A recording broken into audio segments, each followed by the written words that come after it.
मित्रांनो, तर आपण आज बनवणार आहोत पोटॅटो फ्रेंच फ्राईज। आधी पोटॅटोला छान धुवून घ्यायचे आणि त्यांची छिलके काढून घ्यायची। नंतर पोटॅटोला असं छान लांब आकारामध्ये कट करून घ्यायचे आणि गरम पाण्यामध्ये त्यांना थोडं बॉईल करायचं। तुम्ही बघू शकता आलू बॉईल व्हायला आता सुरुवात झाली आहे। बटाटे आता छान उकळले आहे। आता याचे थोडं पाणी आपण निचोडून घ्यायचं।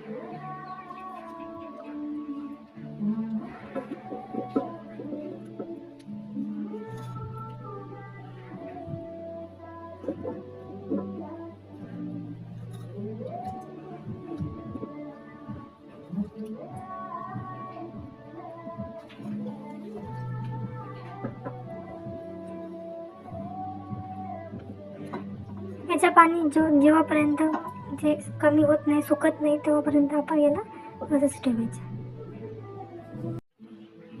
5 मिनिट झाले। आता 5 मिनिटांनंतर मी काढून घेतले।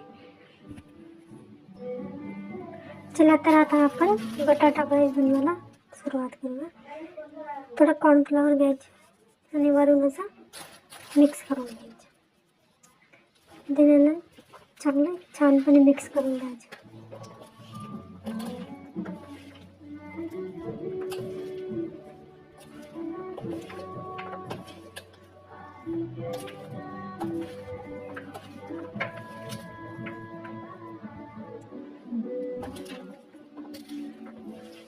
बटाटे आता छान मिक्स झाले।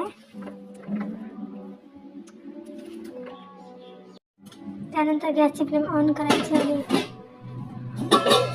ऑइल गरम करायला टाकून घ्यायचं।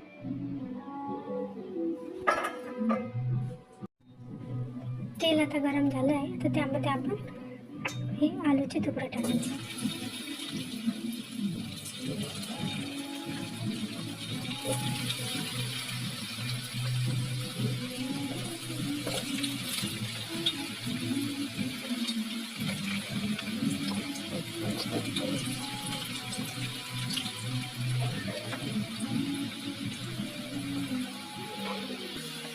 हे आलू आता छान तांबूस होईपर्यंत शिजू द्यायचे। आलूला आता कलर यायला सुरुवात झाली आहे। तुम्ही बघू शकता आलू आता छान क्रिस्पी बनत आहे। तुम्ही बघू शकता आता यांना छान लाल कलर आलेला आहे। तर तुम्ही काढून घ्यायचे।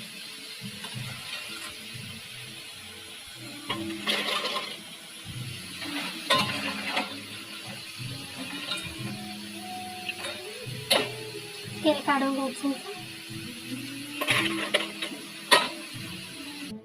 आता यांच्यामध्ये थोडा नमक ॲड करायचं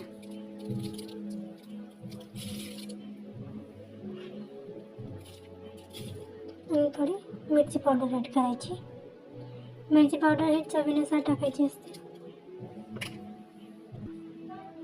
नंतर याला एका चम्मचच्या सहाय्याने थोडा मिक्स करून घ्यायचं।